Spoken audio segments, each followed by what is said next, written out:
Everyone's Tuesday, 3 o'clock. That means it's Tech Tuesday.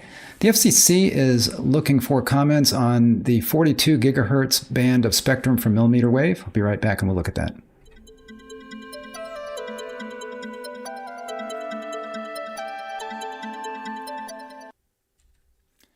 Thanks for joining me. Rick Uzzi here from Zecorum with Tech Tuesday today. So this is something I thought I should mention and talk a little bit about for those of you that are doing fixed wireless or considering doing fixed wireless.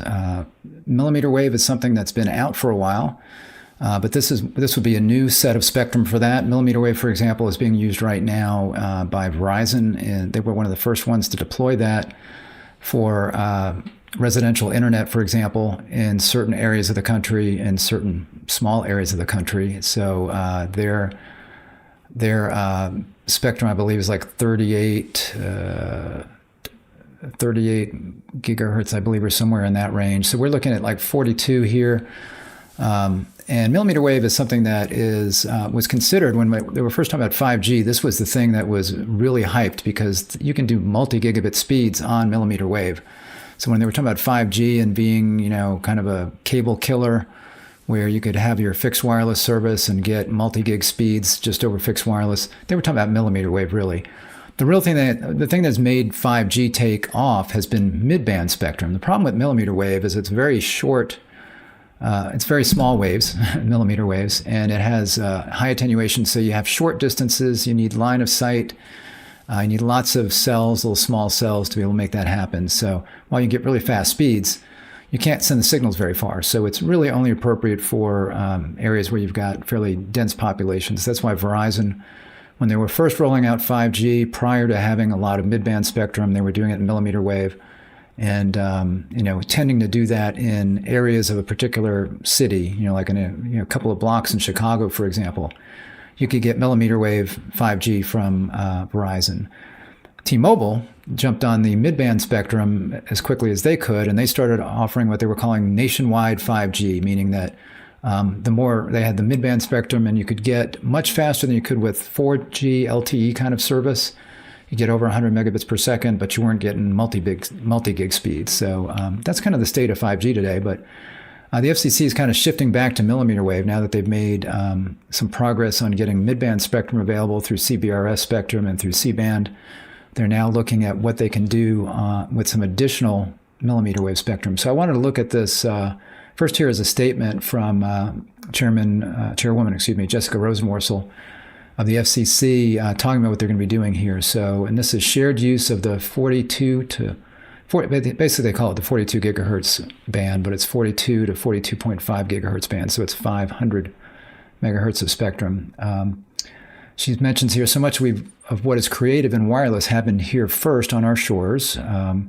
We were the first to take a handful of underused frequencies known as garbage bands in the 900 megahertz, 2.4 gigahertz, and 5 gigahertz range and do something radical, give the public access to these airwaves. It worked because this is the unlicensed spectrum where Wi-Fi was born. So when you are connecting via Wi-Fi, you tend to be today connecting through a 2.4 gigahertz or a 5 gigahertz, 5.8 gigahertz radio, and 6 gigahertz now is coming about.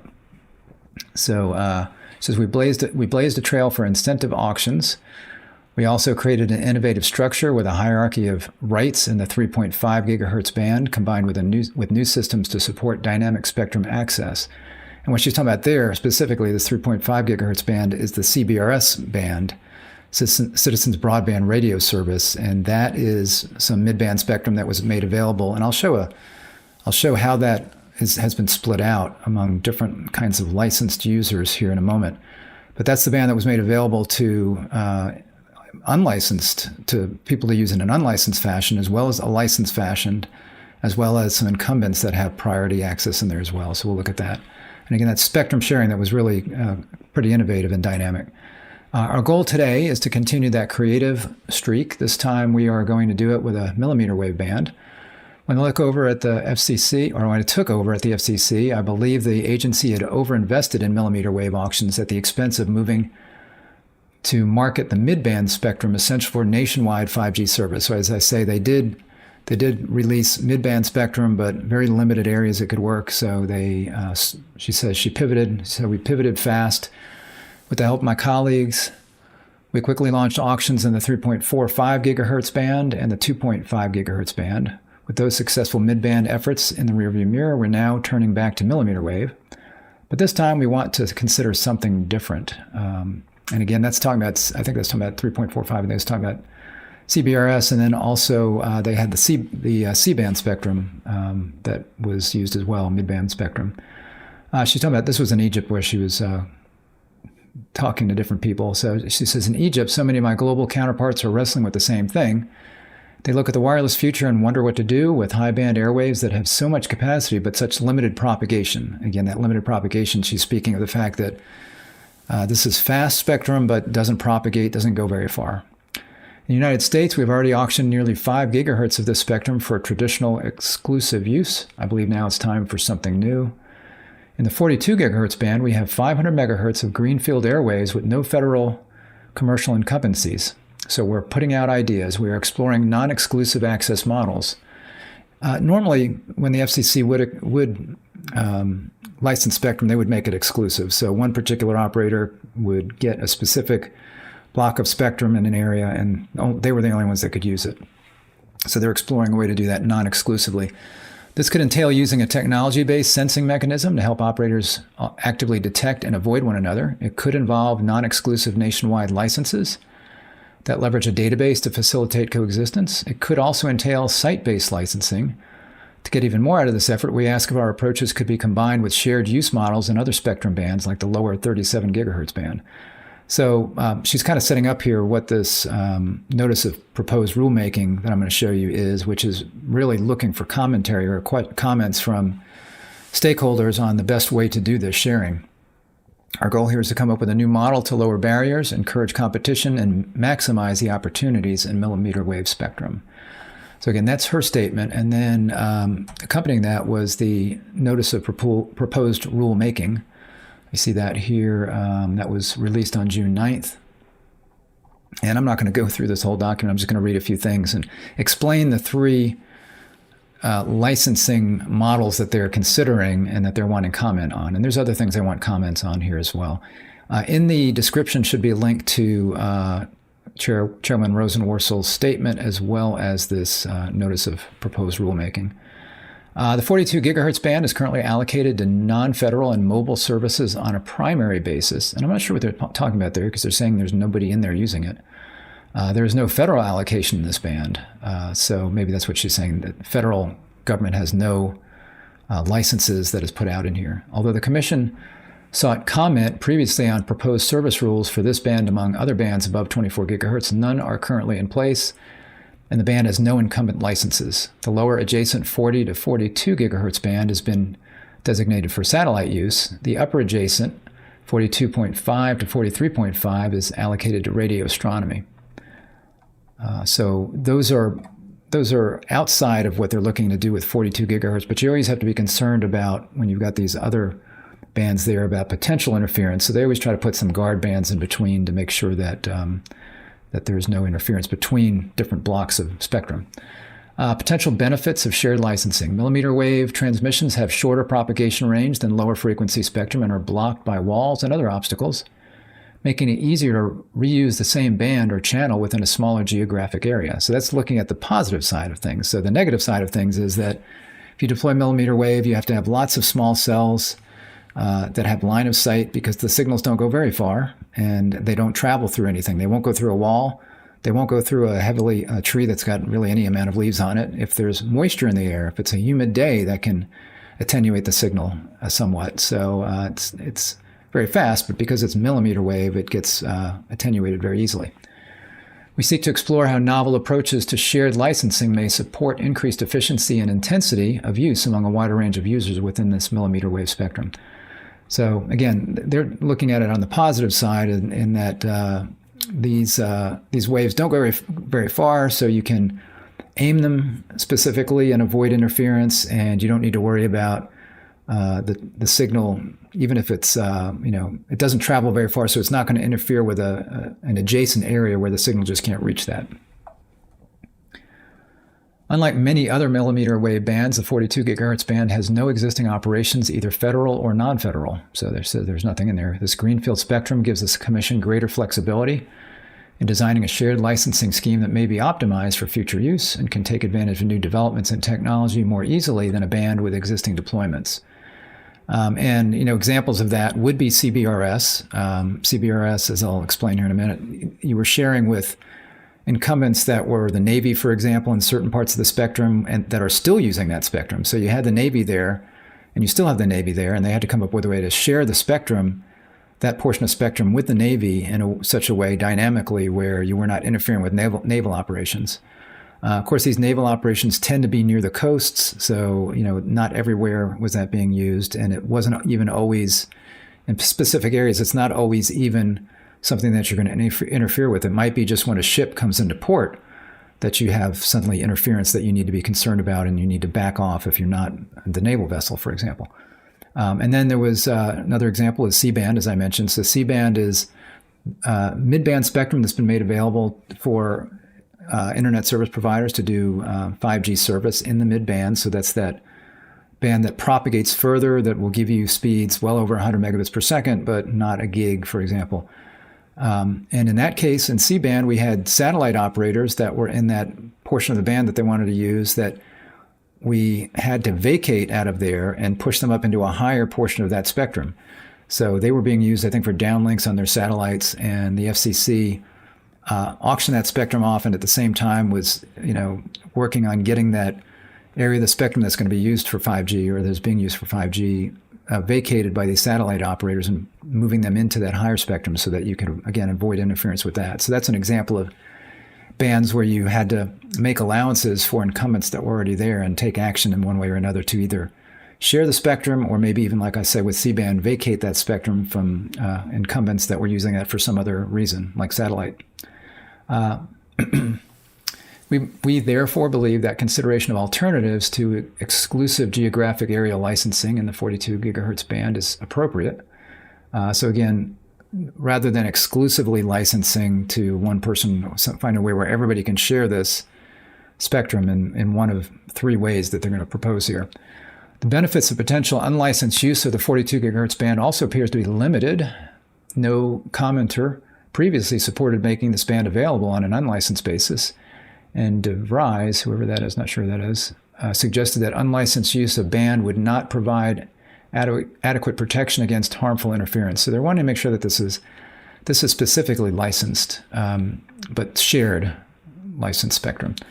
This latter point is significant given the importance of protecting, that would be the radio astronomy service operations in the adjacent 42.5 to 43.5 gig band.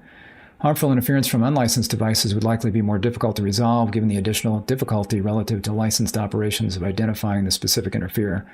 So, somebody really shouldn't interfere in that band, whether they're licensed or not. But I guess what they're saying here is that if they're licensed, then the FCC can figure out who it is sooner, easier, and resolve it more quickly. In light of these considerations, we seek comment on applying a shared approach to the 42 gig band.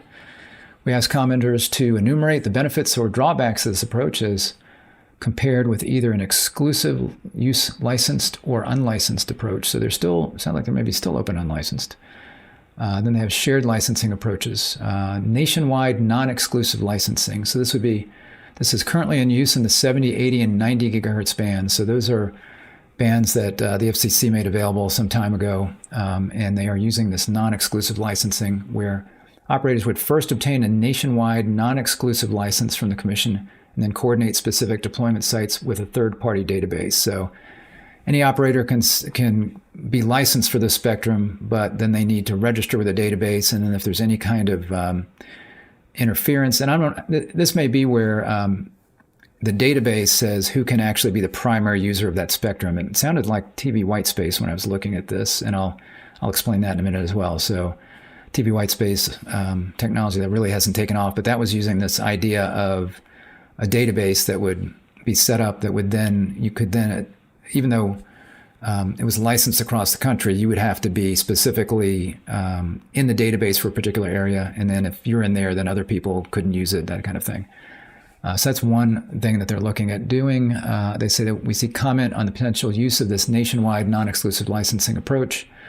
For example, should all, and they have example questions in here, so kind of to prompt you if you are in this industry, to kind of prompt you for what might be good questions to ask. You might have your own questions. For example, should all licensees operating in a common area have access to the full 500 megahertz or only a portion, to preserve the ability of other licensees to operate in that same arena? And to me, that sounds like a good idea. So rather than give somebody access to all 500, you could have just 100 megahertz slices like they're doing here. They're going to have 100 megahertz slices anyway, but limiting certain operators in those areas.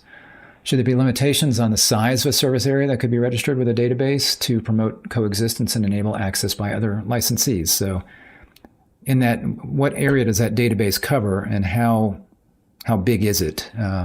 So that's another question that they're looking for. Site-based licensing. Alternatively, the Commission could license the 42 gig band on a site-by-site basis directly without the use of a nationwide non-exclusive license regime or a third-party database. In other words, the FCC would just take this on and control everything. This approach might provide greater transparency than the use of third-party databases, because information for each licensed site, including, for example, construction notifications demonstrating whether build-out requirements have been met, would be publicly available in the Commission's universal licensing system. So they'll have more control, they'll have more visibility into this. This would also allow the Commission to be more responsive to potential disputes and facilitate easier administration and enforcement of build-out requirements without needing to communicate with the third-party database manager as part of this process. And then they ask, would licensing each individual site directly be overly burdensome on licensees? So is that not a good idea because it's more red tape? Probably, yeah. To what extent would the lack of a third-party database administrator result in logistical hurdles that might increase costs or decrease efficiency of licensees' operations? Or would it be a benefit to have license issues addressed directly with the Commission? So it's good that they're asking these questions. They're trying to find out. They want to make sure that they can lower any hurdles for folks to use this spectrum. And specifically, they're trying to make this, they're kind of focusing this on smaller operators, because quite often in the past with spectrum, including I think the original mmWave spectrum, it was licensed to big operators who paid for these licenses, exclusive licenses. What they're talking about here is how can we get smaller operators to be able to use this spectrum, and they feel like it is well suited to smaller operators because of the fact that the spectrum doesn't go very far. So I could see this being something where maybe municipality might use it, or, maybe municipality or anybody else really, let's say in a small city or town, could use this spectrum to provide good broadband service in the area, and really competitive broadband service, because a lot of times in those towns you have some incumbent already. It could be a nationwide cable operator or a fiber operator. It could be a local cable company or telephone company. But because it's a area where you've got some density, generally you have pretty good broadband there because somebody was able to make a case for that, a return on investment, as far as there's enough customers to order the service. They're not that far apart. It won't be hard to maintain the plant, relatively speaking, compared to, let's say, a really rural environment. So for this reason, if you make this spectrum available, you make it easily available. It's not that expensive. You can, if you have to buy licenses, for example, then you can, as a smaller provider in that area, it could be a municipality. It could be just an independent fixed wireless operator that is going to operate in a town. It could be a competitive play to incumbent there, and yet it still can provide good, again, multi-gig speeds in that area. Now, you still got all of the costs involved in the fact that you've got to have lots of small cells and a place to put them. But a lot of times you can put these small cells on light poles. So you put them on light poles and they've got line of sight, and then you've got to have an antenna on the outside of the building. Then you got to get the signal in from the outside to the inside. That may require drilling holes through walls like you would, let's say, a satellite TV kind of service. Or in some cases, I think they've got antennas where you can have, it can sit on glass, and you've got a piece on each side of the glass, and it can transmit that way. So there's different ways of doing this, but it's not easy. But it does, you don't have to run fiber throughout the whole area. You can basically stand up a fixed wireless service and get multi-gig speeds doing this. Technology-based sensing. Qualcomm suggests that this approach would allow multiple licensees, each using any air interface, to share on a licensed basis the entire band in the same location on the same frequencies and at the same time, by taking advantage of the highly directional nature of millimeter wave communications. This proposal, which describes technology-based sensing using a geographic area licensing regime, would require that licensees coordinate among themselves a measurement window during which all licensees, except for a priority user in each channel, cease transmissions for a given time period in order to use long-term sensing to detect any active receivers, and then transmit afterwards only in directions where no such receivers are detected. Sounds complicated. I'll show a little chart or diagram of this in a minute. Qualcomm suggests that if properly implemented, this system would provide priority licenses with more reliable protection than other sensing-based systems, such as listen before talk, and would also allow indoor operation across the entire band without disrupting priority or outdoor operations without requiring a database. So this is something that Qualcomm had proposed in this lower, what was it, lower, it's in here somewhere. I forget which band it is, lower 38, I think. It'll come up in a minute. And then this listen before talk, that's kind of the old way things were done. That's, I think, how it was done with CBRS before they put in the spectrum sharing there that I'll describe for you. But listen before talk is basically you're just listening to see if anybody's talking, and then you talk if they're not. Kind of goes back and forth, versus more dynamic spectrum sharing that would be in something like CBRS, or I guess this particular plan here. Yeah, here it is. So because Qualcomm designed this proposal for the lower 37 gigahertz band, are there changes that would need to be made to make it suitable for 42 gig? For example, would this proposal be viable without a proprietary user in a given channel? Would the measurement and sensing requirements mean that users of the 42 gig band could not take advantage of the equipment ecosystems of existing millimeter wave bands? If so, would it increase equipment costs or increase barriers to entry for smaller or emerging operators? So, you want economies of scale, so can you use the same equipment, or is this going to have to be a subset of equipment and it's going to keep the costs high because there's not as much of that around, which is what we've seen in TV white space, for example. Coordination mechanism. We assume that any shared licensing regimen will require a coordination mechanism to protect all licenses from harmful interference.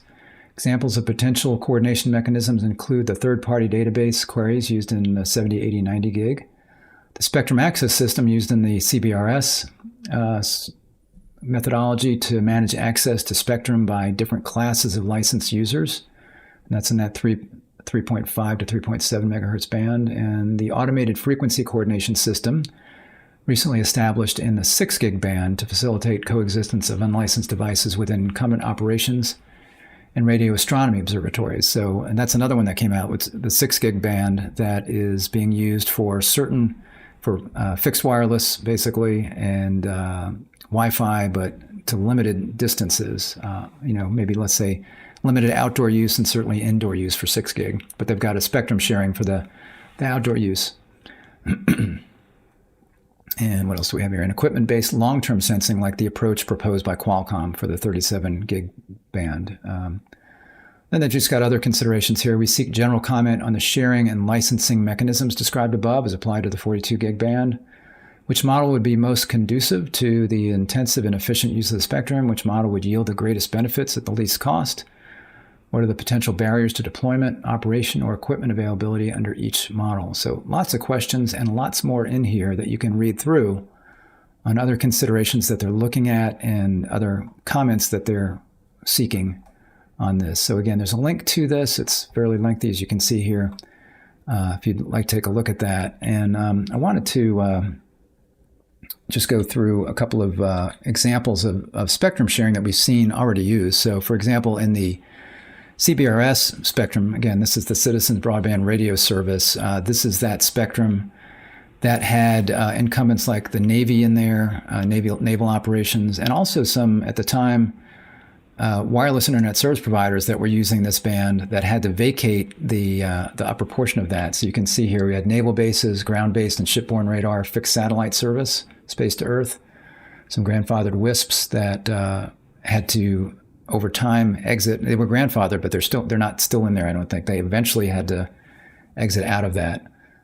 So that was incumbent users that were in here, and they are the primary. You see the top of the pyramid here. Those are the ones that need to be protected, that get first access or first rights to the spectrum. So again, if a Navy ship comes into port and somebody's using somewhere in that upper 50 megahertz of spectrum, then there's dynamic spectrum sharing. There's a sensing that takes place that you see that is now going to be used by the Navy.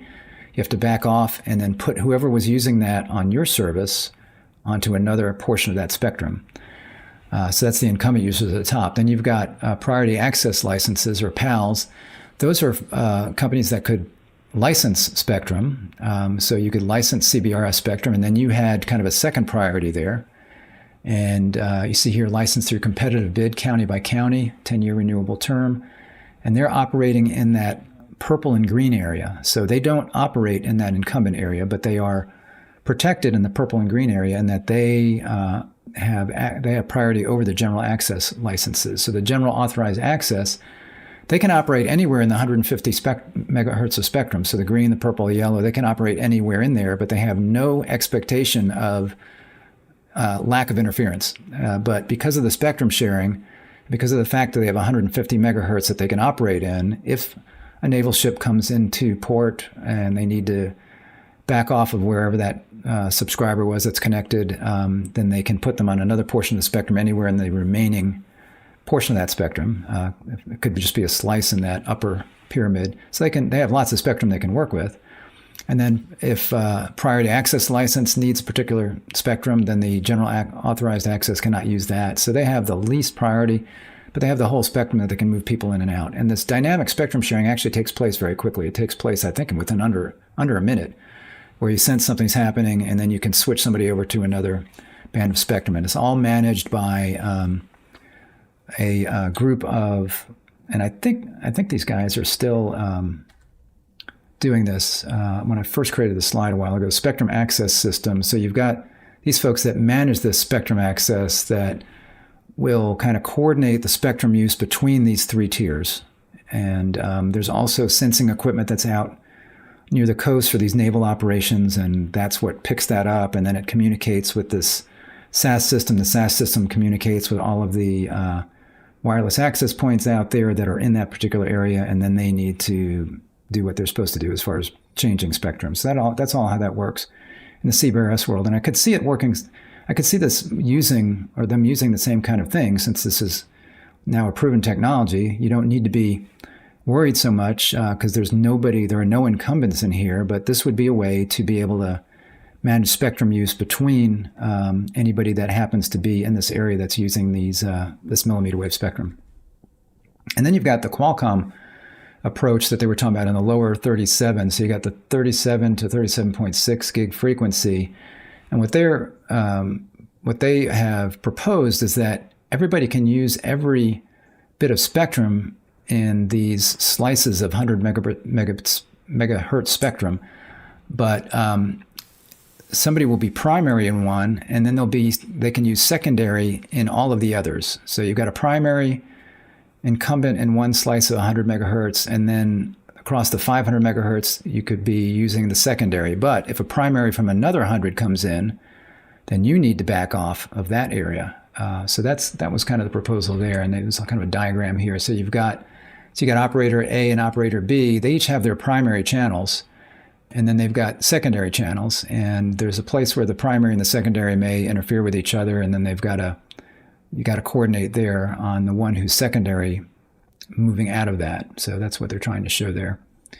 And I was going to show this as well. So this was TV white space, and this is what came to mind when they were talking about the database, kind of licensed spectrum, but it's stored in a database as to who can use that spectrum in what area, who is licensed in an area. And the FCC would not really be involved in this as far as managing this database. So TV white space, it's something that was kind of exciting 10 or so years ago because it was going to be able to provide fixed wireless where you didn't need to worry about line of sight. So like TV, your TV white space can kind of hug the ground. It doesn't, it goes around things, doesn't need to worry. I mean, you don't need to worry on your TV signal if you still had broadcast TV. You wouldn't need to worry about, line of sight so much. I mean, obviously, if you get too far away or if you're up in the mountains and, you got rock in front, that becomes a problem. But in general, TV signals can have very, very low attenuation. They can propagate very easily. And as broadcast TV, there's fewer and fewer broadcast TV happening as we've got more and more cable TV and IPTV. What white space is you've got your channels like channel 2, channel 5, channel 11. You've got maybe some other channels in there. You got your VHF channels, you got your UHF channels. And in between all of your channels, you've got white space that was there to prevent interference from one channel to another, so that when you turn the knob on the really old TV, you knew that I guess maybe the white space is in between, when you get that kind of thing. But when you turn the knob on your TV, you go from one channel to another, but there's not a leak between the two channels. You've got white space in between. So it was seen that we could use this white space that's not really being used much anymore for broadband services. So the FCC was exploring that and made it available, and it's actually operating in certain areas. And again, it was very exciting because of the fact that you didn't need line of sight and you could get, which at the time was deemed pretty good internet service. But see, pretty good internet service these days is really awful internet service. So they were talking about 10 megabits per second, which, for somebody who was on dial-up at the time, didn't have, or maybe, they didn't have an option. So this was a good option for them. But probably the fastest you can get on this, I think if I remember, this is like 700 megahertz is where this lives. So it's not really much faster than LTE kind of service. So you could get 25 by 3 on this, but that's about it. So you could maybe make it up to what's the current definition of broadband is. But the reason I brought this up was because they're using a similar kind of database system that was mentioned as one of the options here, where you've got particular companies that manage a database of white space. I think Microsoft might be one of them. So you've got them managing this database, and then in particular areas, you've got operators that sign up, and I think they probably have to provide information about their antennas and maybe the height of the antenna and the angle and this kind of information, so that can be accessed. And then that way, that's kind of the way that you avoid interferences. You've got people coming into an area. They could probably get spectrum anywhere they want, but they got to come in and make sure that it's available to them in that particular area, and they would be able to go into this database and kind of claim it. I think that's the way that works. But like I say, TV white space, it's not really a good solution today unless you have no other options. And there might be areas where you have no other options. Specifically, let's say fixed wireless, where you need some level of line of sight. I mean, if you've got a really, really difficult terrain, lots of trees, that kind of thing, fixed wireless doesn't often work well. If you've got pine trees and it rains and then suddenly can't get your signal. Just so happens that the pine needles, for example, on a pine tree, they're just the right distance where if you get water between them, it's perfect at blocking Wi-Fi signals, but you wouldn't have that problem with something like TV white space. So maybe in really hard to reach areas, you could get somebody up if you have the newest equipment and you've got the latest, using the latest version, I guess, of whatever the FCC is allowing. You could, I suppose, get up to 25 by 3 in a really, really high cost area where even fixed wireless is not an option. This could be an option, but I don't, it's not really much of a thing anymore. But it does, I think, it sounds like it does use the same kind of method for sharing the spectrum. So last thing I was going to show is just 5G speeds on the different bands. So low band, that's kind of, I think that's your 4G LTE kind of thing. So you see they're from 0 up to 2 gig they're showing. So your low band, 600 megahertz, 850 megahertz. Then you've got mid-band spectrum, which they're having 1.9 to 2.5. Then you've got C-band, and that 2.5, you also got, you got C, they're calling C-band, 3.5 to 3.7. So that's really more where your CBRS spectrum is. And then you've got your high band, which would be your millimeter wave. So you can see the difference here. So in your mid-band spectrum, that's again where you can get well over 100 megabits per second for service. in that, and that has pretty good propagation. That's much better than the millimeter wave that we've been talking about. So that's again where you could get T-Mobile, and you get the little device, little stand-up router kind of thing in your house, and get Wi-Fi through that as well, and you can get pretty good speeds, again over 100 megabits per second. And they're selling that around the country for $50 a month, no usage plans, no contract. Then you've got C-band spectrum. That's, again, that spectrum that was being used by satellite operators. It's also being used now for some mid-band spectrum. And then you've got the millimeter wave. So you're looking at 26, 28, and 39 gigahertz, and we're talking about 42 gigahertz now. So I think we'd be looking at even a little bit higher speeds. So you see that up to 1.5 gig that you can get through that service. But again, easily attenuated, so you need lots of small cells, and it's not going to go very far. But that the FCC is saying that that's part of the beauty of this, is that it won't go very far, so it will be something that's going to be beneficial and useful for smaller operators. So again, linked in this description of the video, if you want to check out that Notice of Proposed Rulemaking, that is down in there. You can check that out.